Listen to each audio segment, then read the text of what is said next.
السلام علیکم ورحمۃ اللہ۔ چلو بچوں، آج ہم پڑھیں گے حصہ نظم کا پہلا سبق حمد۔ حمد مطلب حصہ نظم میں کئی قسم کے اشعار ہوتے ہیں، حمد ہے، نعت ہے، غزل وغیرہ ہے۔ تو حمد جو کہتے ہیں، حمد خالص وہ اشعار ہے جس میں اللہ تبارک و تعالیٰ کی تعریف و توصیف بیان کی جائے تو اسے حمد کہا جاتا ہے۔ مطلب جو بھی شعر آپ کو ملے، کہیں اشعار ہوں گے، اگر اس میں اللہ تبارک و تعالیٰ کی تعریف کی گئی ہے تو اسے حمد کہا جائے گا۔ تو یہاں ہمارے سبق کی ابتدا جو ہے، حصہ نظم کی ابتدا جو ہے وہ بھی سب سے پہلے حمد سے کی گئی ہے۔ اب حمد یعنی اللہ تبارک و تعالیٰ کی تعریف کرنا۔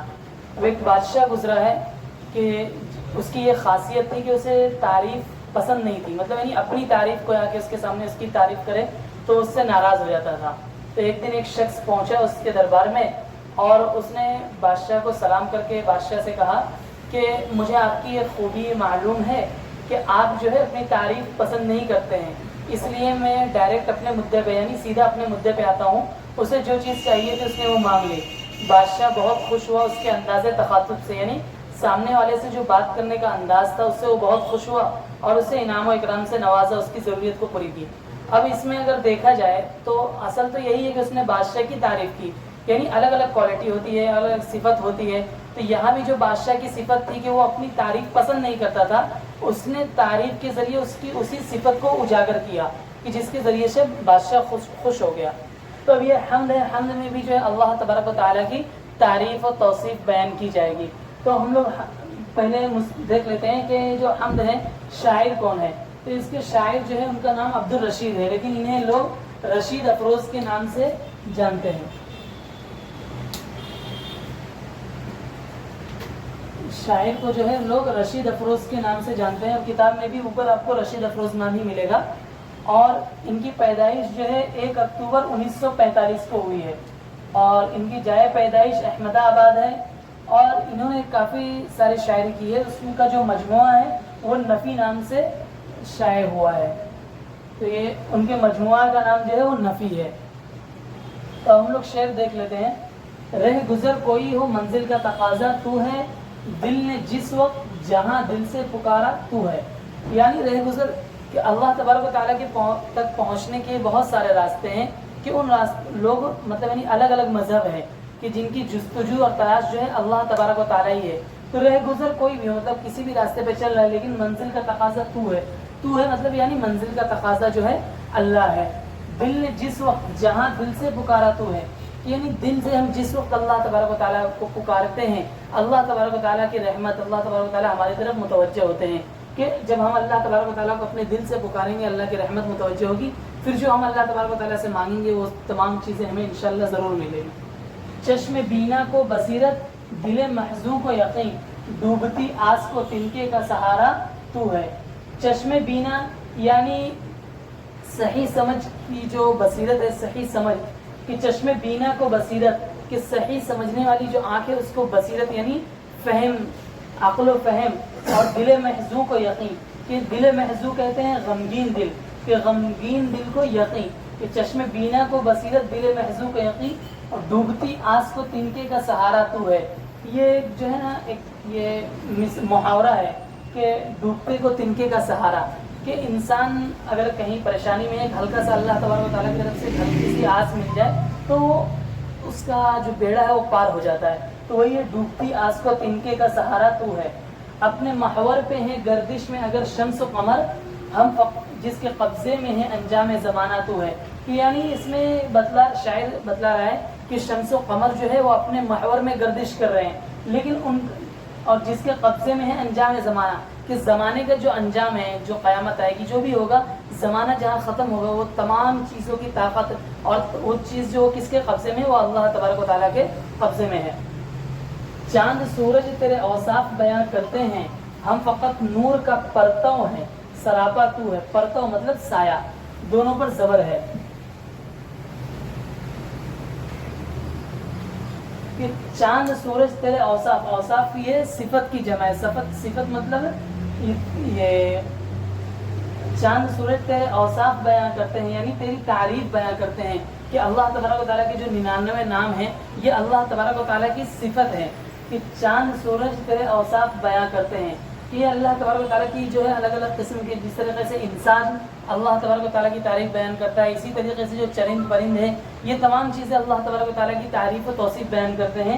تو اسی کو شاعر نے اپنے الفاظ میں کہا ہے کہ چاند سورج تیرے اوصاف بیان کرتے ہیں، ہم فقط نور کا پرتو ہے، سراپا تو ہے. یعنی اصل جو ہے اللہ تبارک و تعالیٰ کی ذات ہے، ہم تو بس ایک سایہ ہیں، ہماری کوئی حقیقت نہیں ہے. رات اور دن ہے پروئے ہوئے موتی کی طرح، ظلمت شب میں نئے دن کا وسیلہ تو ہے. یعنی رات اور دن جو ہے نا موتی کی طرح پروئے ہوئے، کہ ایک کے بعد ایک، ایک کے بعد، جس طریقے سے موتی ہوتی ہے کہ اس کو پرو دیا جاتا ہے. مثال کے طور پر اگر ہم دو طرح کی موتی کو اگر کسی دھاگے میں پروئیں، لال ہے کالی ہے، تو ایک لال ایک کالی، ایک لال ایک کالی، یا ایک لال ایک کالی ایک سفید، ایک کالی سفید، کہ اسی طریقے سے دن اور رات جو ہے نا وہ پروئے ہوئے ہیں کہ ایک کے بعد ایک، ایک کے بعد ایک، یعنی وہ آتے رہتے ہیں. اور ظلمت شب میں نئے دن کا وسیلہ تو ہے.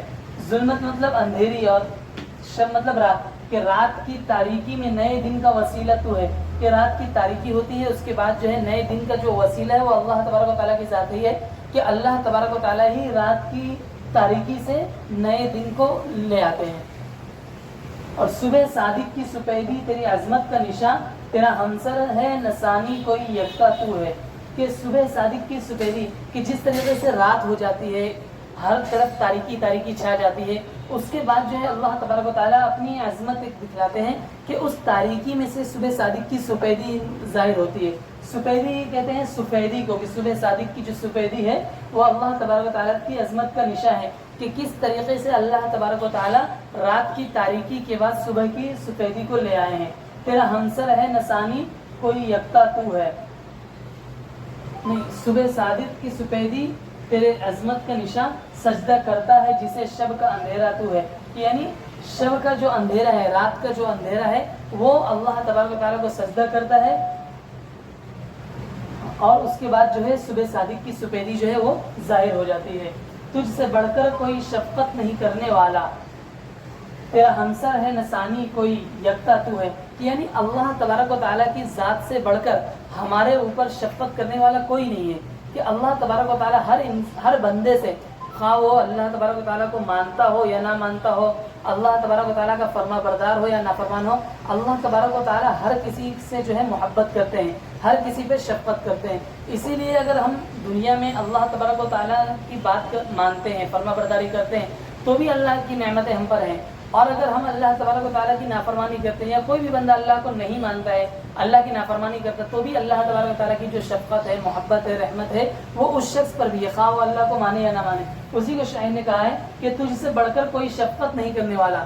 کہ انسان کے اندر کیا ہے کہ اگر کوئی اس کی فرما برداری کر رہا ہے، تابع داری کر رہا ہے، خواہ وہ اولاد ہو یا کوئی اور ہو، تو اس پر انسان بدلے میں شفقت کرتا ہے، رحم کرتا ہے. لیکن اگر وہ اس کی نافرمانی کر رہا ہے، اس کے حکموں کو توڑ رہا ہے، تو وہ انسان کوئی بھی ہو تو وہ اس پر شفقت نہیں کرے. لیکن اللہ تبارک و تعالیٰ کے یہاں ایسا نہیں ہے کہ اللہ تعالیٰ کی کوئی فرما برداری کرے یا نہ کرے کوئی، تو بھی اللہ تبارک و تعالیٰ کی شفقت اس پر ہے.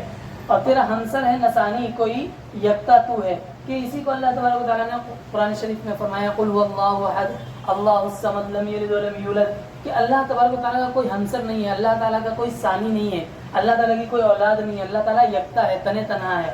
اسی کو قل هو اللہ احد کے اے نبی جی کہہ دیجئے کہ اللہ ایک ہے. اسی کو کہا ہے کہ یکتا تو ہے. تو جسے چاہے اسے تخت دے تاراج کرے، ملک تیرا ہے حکومت تیری آقا تو ہے. کہ اللہ تبارک و تعالیٰ جسے چاہتے ہیں تخت دے دیتے ہیں، تاج دے دیتے ہیں، اور جسے چاہتے ہیں اسے گرا دیتے ہیں. کہ آپ جس وقت جب یہ تخت اور تاج کا جب حکومتیں چلتی تھی، اس وقت کی تاریخ جب آپ الٹیں گے تو اس وقت آپ کو سمجھ میں آئے گا کہ بسا اوقات جو ہے کوئی عام آدمی ہے یا کوئی غلام ہے، اسے جو ہے تخت مل گیا ہے، اور کہیں ایسا ہو گیا ہے کہ اس کے پاس تخت و تاج تھا لیکن حکومتیں اس کی پلٹ گئی اور وہ برباد ہو گیا. کہ تو جسے چاہے اسے تخت دے تاراج کرے، وَتُعِزُّ مَن تَشَاءُ وَتُذِلُّ مَن تَشَاءُ. اللہ تعالیٰ قرآن کریم میں کہتے ہیں کہ اللہ تعالیٰ ہی ہے جسے چاہتے ہیں عزت دیتے ہیں، یعنی تخت و تاج دے دیتے ہیں، اور جسے چاہتے ہیں ذلیل کر دیتے ہیں.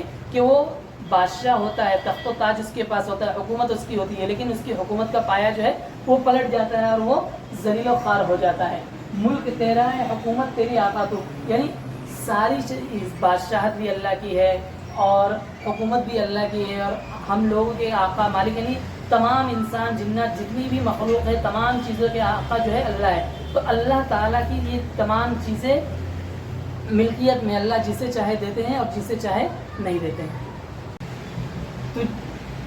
تو جسے چاہے اسے تخت دے تاراج کرے، ملک تیرا ہے حکومت تیری آقا تو ہے. یعنی اللہ تبارک و تعالیٰ جسے چاہتے ہیں اسے تخت دے دیتے ہیں، عزت دے دیتے ہیں، اور جسے چاہتے ہیں اسے ذلیل کر دیتے ہیں، اس کی حکومت کا جو تختہ ہے اسے پلٹ دیتے ہیں. اسی کو اللہ تبارک و تعالیٰ نے قرآن شریف میں کہا ہے وَتُعِزُّ مَن تَشَاءُ وَتُذِلُّ مَن تَشَاءُ کہ اللہ جسے چاہتا ہے اسے عزت دیتا ہے اور جسے چاہتا ہے ذلت دیتا ہے.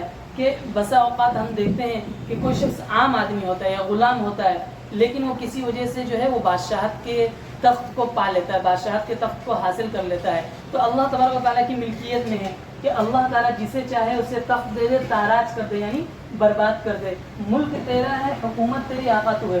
یعنی یہ ملک بھی اللہ تبارک، بادشاہت جو ہے وہ اللہ تبارک و تعالیٰ کی ہے، اور حکومت بھی ہے وہ اللہ کی ہے، اور آقا جو ہے وہ اللہ تبارک و تعالیٰ ہی ہے. ہم سب غلام ہیں. تو اب اللہ تعالیٰ جسے جو چیز چاہے اٹھا کر دے دے، ہمیں اس پر کوئی اعتراض کرنا نہیں بنتا ہے. سینکڑوں بار ہوا یوں مجھے ٹھوکر بھی لگی، میں جو گرنے سے ہوں محفوظ سہارا تو ہے. یعنی بارہا ایسا ہوتا ہے کہ ہمیں ایسا لگتا ہے کہ ہم اب برباد ہو گئے، کہ مطلب ہم ذلت و رسوائی کے غار میں جا گریں گے، یعنی ہمارا کوئی مددگار نہیں ہے. لیکن ہمیشہ ایسا ہوا کہ ہمیں ٹھوکر بھی لگی اور تکلیف بھی پہنچی، لیکن میں جو گرنے سے ہوں محفوظ سہارا تو ہے. لیکن اسی وقت کوئی کام ایسا ہو جاتا ہے کہ جس کے ذریعے سے ہم کھائی میں گرنے سے بچ جاتے ہیں، اور ہمارا جو بہت بڑا نقصان ہونے والا ہے اس نقصان سے کسی طریقے سے ہم بچ جاتے ہیں. اسی کو اس شعر میں بیان کیا ہے کہ سینکڑوں بار ہوا یوں مجھے ٹھوکر بھی لگی، میں جو گرنے سے ہوں محفوظ سہارا تو ہے. یعنی اللہ تبارک و تعالیٰ کا سہارا ہے جس کی وجہ سے ہم بار بار ایسے گرنے سے بچ جاتے ہیں، تکلیف سے، مصیبت سے، پریشانی سے بچ جاتے ہیں. جب مدد کے لیے موجود کہیں کوئی نہ تھا، دل نے امید جگائی میرے مولا تو ہے. کہ کبھی ایسا ہوتا ہے کہ انسان پریشان ہو جاتا ہے، تھک ہار جاتا ہے، ہمت ہار جاتا ہے، اس کی ساری امید ٹوٹ جاتی ہے. اب وہ سمجھتا ہے کہ اب میرا کوئی مددگار نہیں ہے، کہ اب میری کوئی مدد نہیں ہو سکتی ہے. تو وہی اسی کو اس شعر میں کہا گیا ہے کہ جب مدد کے لیے موجود کوئی نہ تھا، مطلب کوئی موجود کے لیے مدد کے لیے موجود ہی نہیں تھا، کسی سے امید ہی نہیں تھی کہ بھائی وہ شخص میری مدد کر سکتا ہے. دل نے امید جگائی میرے مولا تو ہے. لیکن دل میں ایک آس، ایک امید پیدا ہوئی کہ نہیں، اللہ کی ذات ہے جو مجھے ہر جگہ ہر چیز سے محفوظ کر دے گی. دل نے امید جگائی میرے مولا تو ہے، کہ دل میں یہ امید ہے، آس ہے کہ نہیں، جو بھی پریشانی ہے وہ ٹل جائے گی، جو بھی تکلیف ہے وہ ختم ہو جائے گی، اور جو ہے اللہ تبارک و تعالیٰ کی مدد شامل حال ہوگی. خود کو دیکھوں تو دکھائی نہیں دیتا کچھ بھی، تجھ کو سوچوں تو ہر ایک شے میں سمایا تو ہے.